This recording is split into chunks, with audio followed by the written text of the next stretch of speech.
Bonsoir à tous et bienvenue à cette édition d'information sur les antennes de Numérica Télévision. Mesdames et messieurs, le président du Congo-Brazzaville était ce jeudi à Kinshasa. Denis Sassou Nguesso a effectué une visite privée de quelques heures.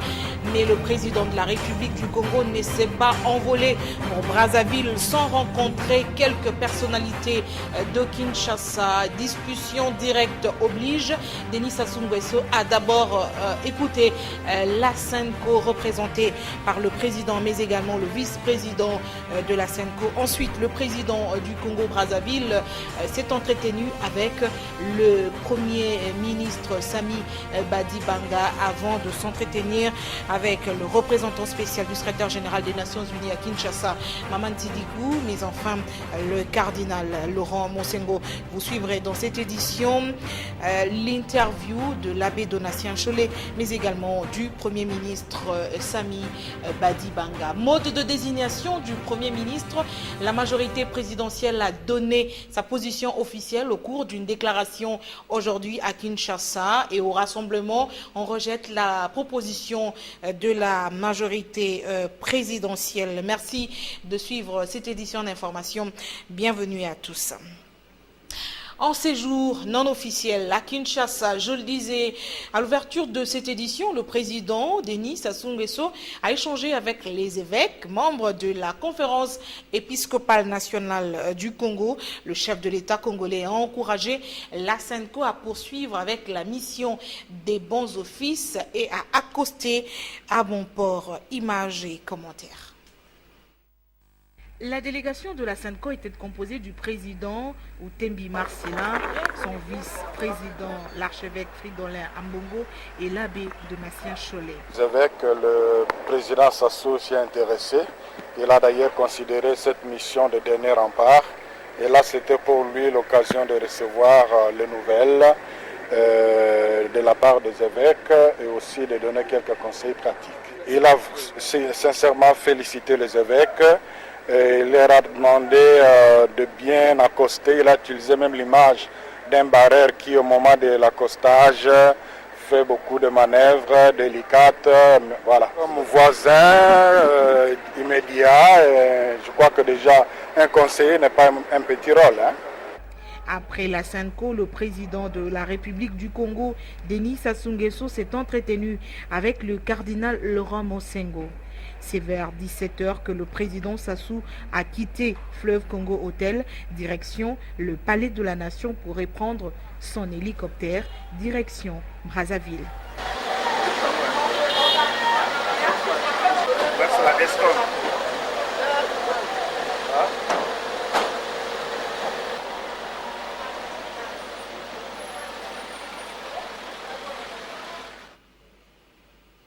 Après les évêques, le président Denis Sassou Nguesso s'est entretenu avec le premier ministre en tête-à-tête, Sami Badibanga. Vous suivrez dans un instant l'interview qu'a accordé le premier ministre au sortir de l'audience avec le président du Congo-Brazzaville. Dans un instant, autre chose, bien avant ces échanges avec les évêques de la SENCO, le chef du gouvernement, le président Sassou Nguesso et son épouse Marie-Antoinette étaient venus consoler l'un des leurs proches qui a perdu un membre de sa famille. Vous allez suivre ce reportage à la fin de cette édition d'information. Et à l'hôtel du gouvernement, le Premier ministre Sami Badibanga s'est également entretenu avec la délégation de la conférence épiscopale nationale du Congo. Au menu, les discussions directes en cours au centre interdiocésain. Le compte rendu de Hermione Niov.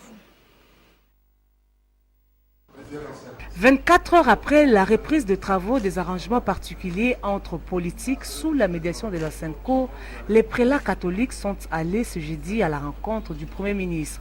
Pour ce deuxième rendez-vous, seule mission, solliciter l'apport de Sami Badibanga pour conduire à bon port les concertations politiques en cours. Les évêques continuent à mener auprès des uns des autres pour mener à bon port les concertations politiques en cours. Les évêques souhaitent que ce soit le plus tôt possible et ils programment même que ce week-end qu'on puisse arriver à terme, mais cela dépend plus des politiciens que d'eux. Mais aujourd'hui, on a laissé le temps aux parties prenantes de se donner des passerelles. Il y a des choses difficiles à gérer dans une assemblée plénière. Et demain, à 16h, les parties prenantes se retrouveront ensemble pour donner le rapport aux évêques et on verra comment finaliser les choses. Qu'en est-il du poste de Premier ministre? Les hommes en sultan ont-ils parlé avec l'actuel chef du gouvernement? À ce que je sache, dans l'accord, il n'y a pas le nom de quelqu'un à la primature. Les évêques n'ont pas ça comme mission. Les évêques demandent aux uns et aux autres d'être responsables et de considérer le bien-être, l'intérêt du peuple congolais. Ce sont des acteurs politiques responsables. Les évêques n'ont fait que favoriser le côté des uns et des autres. Ils savent à quoi ils se sont engagés.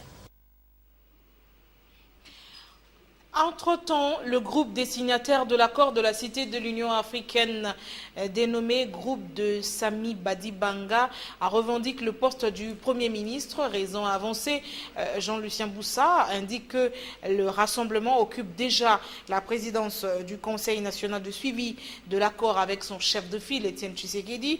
Ce groupe a échangé la nuit du mercredi dernier avec les évêques au siège de la Senko, un avis qui n'est pas partagé par Freddy Matungulu, ce membre du rassemblement, rappelle que conformément à l'accord du 31 décembre 2016, la primature revient à leur plateforme, c'est-à-dire le rassemblement. Arrangement particulier, la majorité présidentielle est montée au créneau. La coalition au pouvoir fustige la proposition de l'opposition dans la mise en place du comité national de suivi de l'accord sur les 28 postes à pourvoir. L'opposition propose 4 pour la MP. André Alain Atundu dénonce ce qu'il qualifie de coup d'État contre la majorité minorisée à dessein par un calcul cynique. La majorité revient également sur les nombres des candidats que doit proposer le rassemblement pour permettre au président de la République de se choisir un Premier ministre, c'est-à-dire 5 noms, pas plus, pas moins. Je vous propose d'écouter André Alain Atundu au micro de Didier Boalé et de Doudou Kassouba. Il est ainsi entendu que toutes les prérogatives constitutionnelles du chef de l'État, reconnues au président Kabila, en tant que chef de l'État, jouent et doivent jouer pleinement. Dans cet ordre d'idées et conformément à la pratique en la matière, le rassemblement est tenu de présenter au moins 5 noms de personnalités candidates au poste de Premier ministre pour lui permettre de désigner en toute prérogative et en toute sérénité la personnalité à nommer à ce poste et appelé à être son premier et principal collaborateur. Cette exigence est conforme à la rationalité politique qui reconnaît au chef de l'État le droit de refuser et donc de désigner un Premier ministre selon le pouvoir discrétionnaire qui lui est reconnu. Ceci est de pratique constante depuis la naissance de la Troisième République. Contrairement à l'engagement solennel de toutes les parties prenantes de respecter la Constitution dans son intégralité et dans le but évident de fausser le jeu démocratique en contournant les lois en la matière, l'opposition politique présente des propositions qui ignorent superbement les pertinentes dispositions de la Constitution qui classifient la classe politique en majorité et opposition, en se présentant en ordre dispersé pour exiger 24 postes sur les 28 du Conseil national à pourvoir, ne laissant à la majorité que 4 postes. Autant dire qu'il s'agit d'un coup d'État contre la majorité présidentielle, minorisée à dessein et par cynique calcul.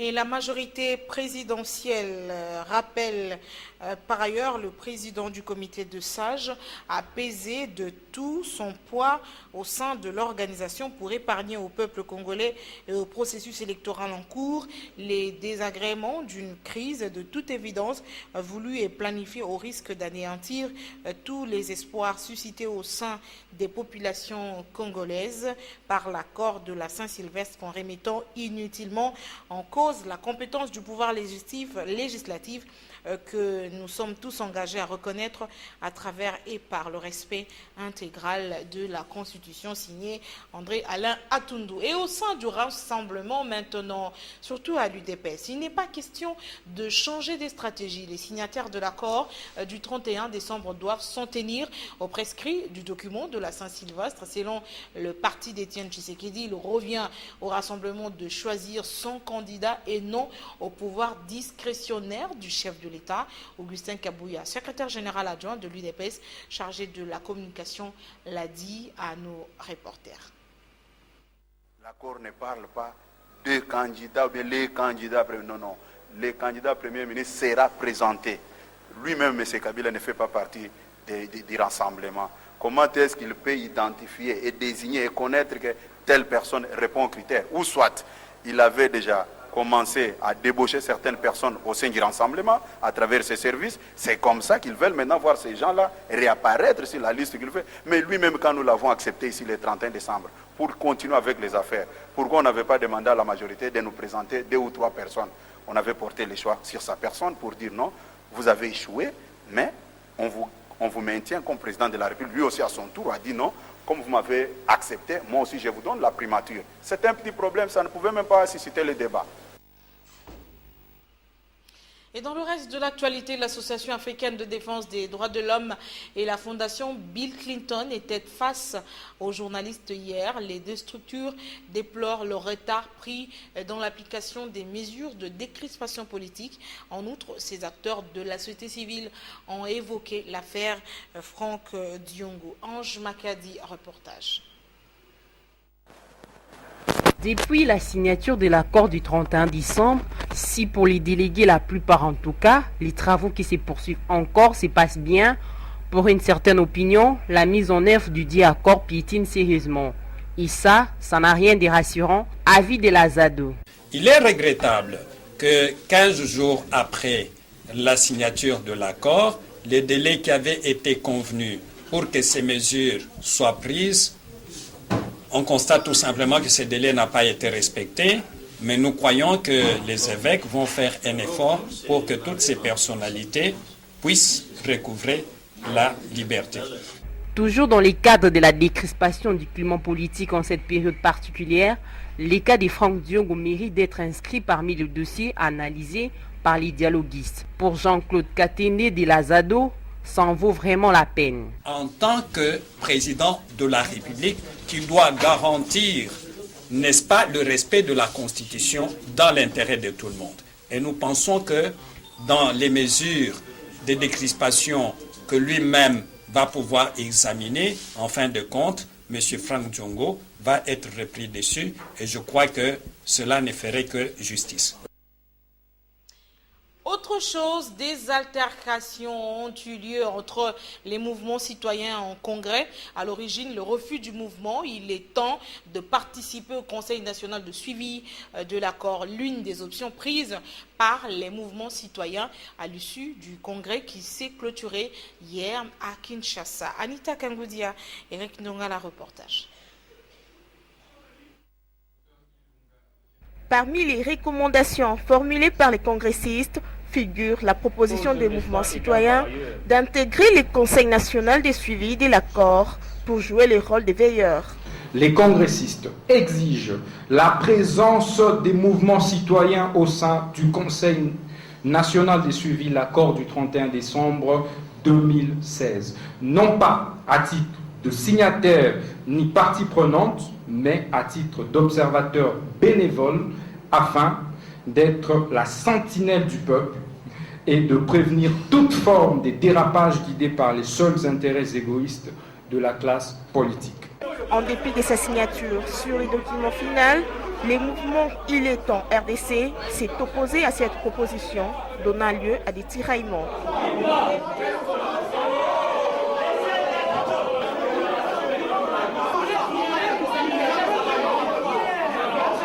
La quatrième voie Il est temps RDC salue la mise en place de la synergie des mouvements citoyens, mais reste formelle quant au respect de la Constitution. De ce fait, elle ne participera pas au Comité national de suivi de l'accord dit du 31 décembre 2016, mais continue à mener sa lutte pour le changement pur et simple du système tel que voulu par la majorité silencieuse du peuple. Toutefois, la quatrième voie, Il est temps RDC, avoue sa disposition à la synergie des mouvements citoyens. Le premier congrès a vécu du 17 au 18 janvier. Et en sport, Cannes Total, Gabon 2017, les Léopards de la RDC vont découdre demain vendredi avec la Côte d'Ivoire. Match comptant pour la deuxième journée du groupe C. En prévision de cette rencontre, les Fauves congolais se sont entraînés aujourd'hui dans la matinée au stadium d'Oyem en présence du ministre des Sports Willy Bakonga. Reportage de notre envoyé spécial Dickson Niala. Ambiance très détendue ce matin à l'Akoam Stadium de OM. Sous un soleil assez clément, les Léopards de la République démocratique du Congo se sont présentés sur l'aire de jeu pour l'ultime préparation au duel de ce vendredi face à la Côte d'Ivoire dans le cadre de la deuxième journée du groupe C de cette Coupe d'Afrique des Nations Total Gabon 2017. Si mathématiquement les Congolais partent favoris avec 3 points acquis dans ce groupe, l'on s'attend néanmoins à une partie très disputée contre les éléphants, champions d'Afrique en titre. D'Ivoire différemment du Maroc parce que les deux équipes ne jouent pas de la même façon. Déjà au niveau de l'organisation, le Maroc est venu contre nous en jouant en 3-4-3. Là la Côte d'Ivoire, je ne pense pas qu'ils vont changer, ils vont toujours jouer en 4-3-3 offensif et 4-5-1 défensivement. Les Congolais pourront compter dans cette rencontre sur leur dernier rempart, le portier Matampi Vumbilei, qui a été auteur d'un match sensationnel contre le Maroc et qui retrouvera en face de lui son collègue du tout-puissant Mazembe dont il connaît presque tout. Il s'agit bien entendu du portier ivoirien Sylvain Gou. Bon, on a fait la collègue d'Anga, Sylvain Gou, je salue aussi, et puis on a souhaité déjà bonne chance pour le match en ligne. Donc tout ça, vu qu'on allait regarder le même club, qui est Mazembe, donc il y a eu la qualité, et puis la collègue d'Anga, il y a Mazembe, il y a eu la qualité, et puis le défaut, donc pour profiter de la défaut, et puis le match à l'objet, concurrence n'est que ça a en place, puis une différence, donc on a mis tout ça la différence. Cette séance s'est déroulée comme d'habitude sous le regard du ministre des Sports Willy Bakonga, qu'accompagnait à la circonstance le ministre provincial de Sport du Haut-Katanga, Serge Kondé. Au dehors de l'Akoam Stadium de OM, le groupe d'animation des Léopards chantait des chants de louanges pour que la victoire finale revienne ce vendredi aux Fauves congolais.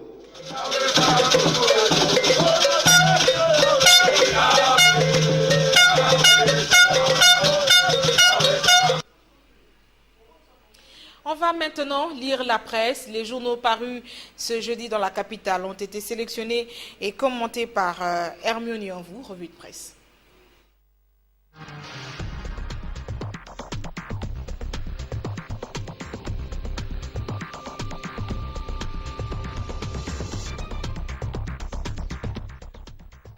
Les nouvelles des assises du centre interdiocésain ne quittent pas encore la une du journal quinois.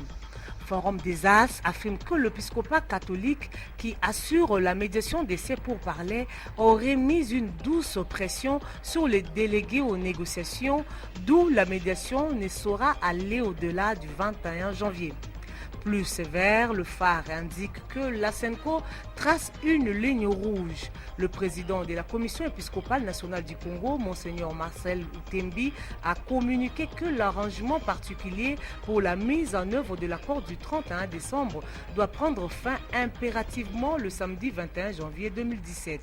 Si à cette date aucun consensus n'est trouvé au sujet de la désignation du Premier ministre, de la répartition des portefeuilles ministériels, de la configuration du Conseil national de suivi de l'accord et du chronogramme de mise en œuvre de l'accord du 31 décembre, ils vont mettre fin à leur mission de bons offices. Information confirmée par la Prospérité.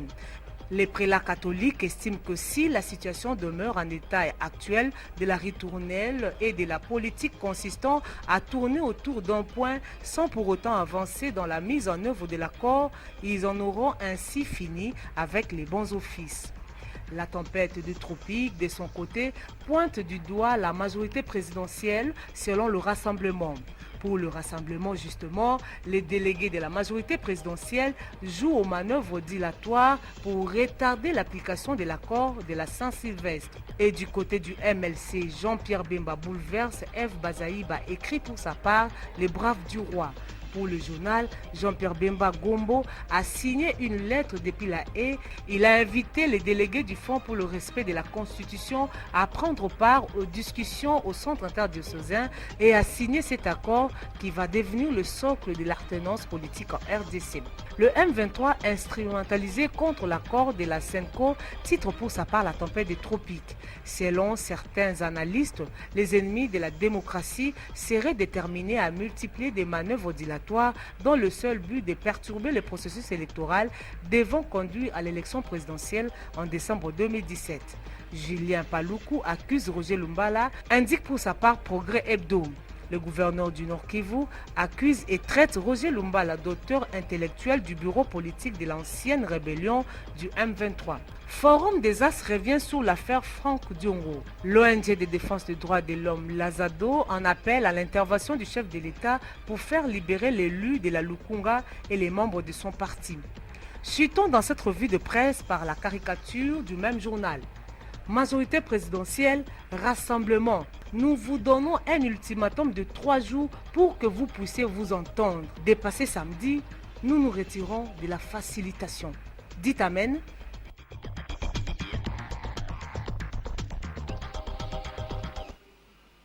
Direction le Nord Kivu où 2 présumés éléments de l'ex-M23 étaient présentés au gouverneur Julien Paluku. Il s'agit du major Zimurinda James et de l'adjudant-chef Désiré Karangwa, arrêtés il y a quelques jours avec leurs armes dissimulées dans les sacs de pommes de terre. Selon le général Kamandi, ces individus voulaient attaquer la province en faisant jonction avec les groupes de Sultan Makenga.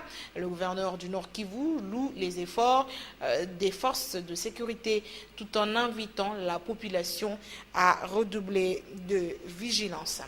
En dehors de nos frontières, le temps semble suspendu en Gambie. Depuis minuit, le pays retient son souffle. En effet, le mandat de Yaya Jammeh s'est officiellement terminé, mais le président sortant refuse toujours de quitter le fauteuil présidentiel. Les dernières tentatives de médiation de la Mauritanie n'ont pas donné de résultats immédiats et l'ONU devait se prononcer dans la journée lors d'un vote sur une intervention militaire de la CEDEAO en Gambie.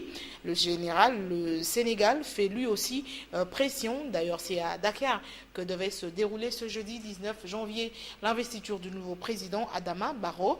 À Banjul, les rues étaient désertes ce matin. Presque aucun commerce n'a ouvert. L'inquiétude était donc palpable. Et je vous le disais en début de ce journal, le président Denis Sassou Nguesso était à Kinshasa en visite privée. Sassou Nguesso et son épouse Marie-Antoinette n'étaient pas donc officiels. Le couple présidentiel est venu consoler le conseiller spécial du président de la République, Dominique Okemba, qui a perdu sa belle-mère. Les obsèques se sont donc déroulées à Kinshasa et le deuil était exposé à Makampane, commune de Ngaliema. Myrte Kuba pour le reportage sur les images de Théodore Chitoli.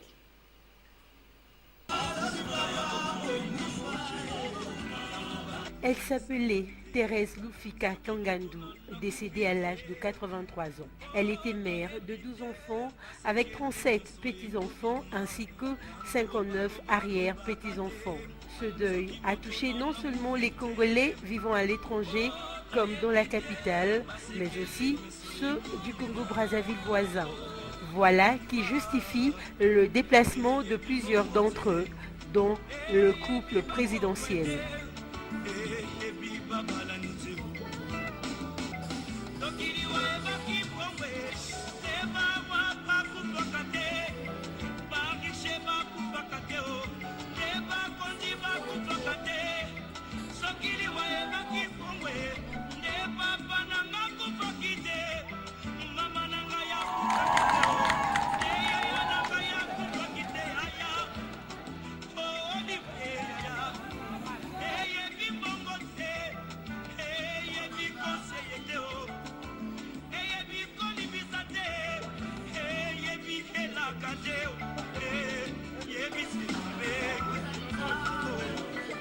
C'est un moment de très grande émotion. Je n'ai pas connu personnellement la maman Thérèse, mais on reconnaît un arbre par son fruit. Je connais sa fille et je vois le cœur de cette dame qui a un cœur de mère et qui a même une association Femmes ne pleurent pas. Et je vois comment elle s'investit pour le bien-être de ses congénères, des enfants.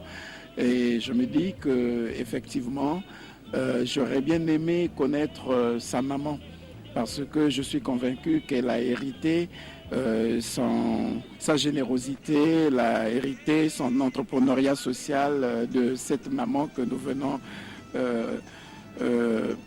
honorer aujourd'hui. Je demande que son âme repose en paix.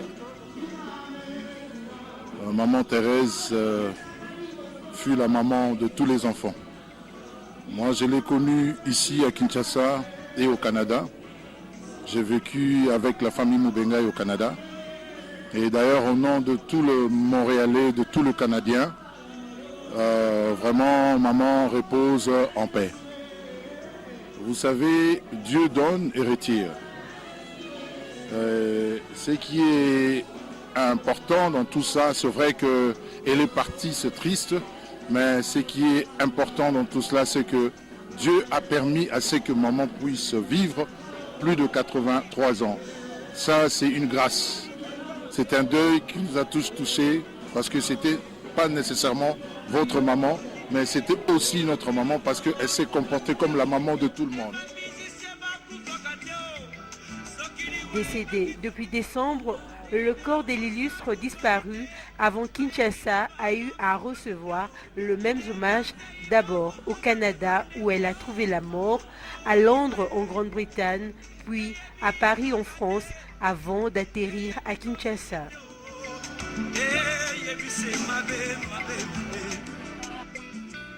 La famille Mubenga est blessée, gardera pour toujours les valeurs inculquées par celle qu'on appelait affectueusement Mémé, qui n'était pas seulement leur maman à elle, mais une maman pour tous.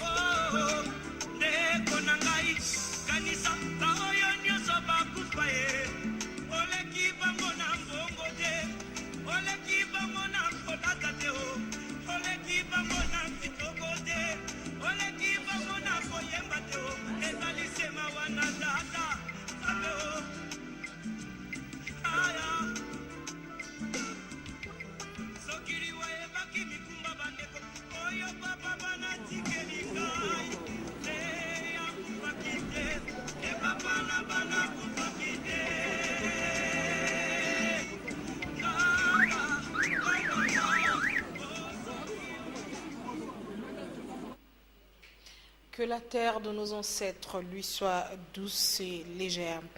C'est par cette page noire et cette triste nouvelle, mesdames et messieurs, que nous fermons cette édition du journal sur les antennes de Numérica Télévision. Le prochain journal, c'est demain. D'abord, à 13h, vous retrouverez Jefté Kitsita pour l'édition de la mi-journée. Je vous retrouve à 19h. Bonsoir et à demain.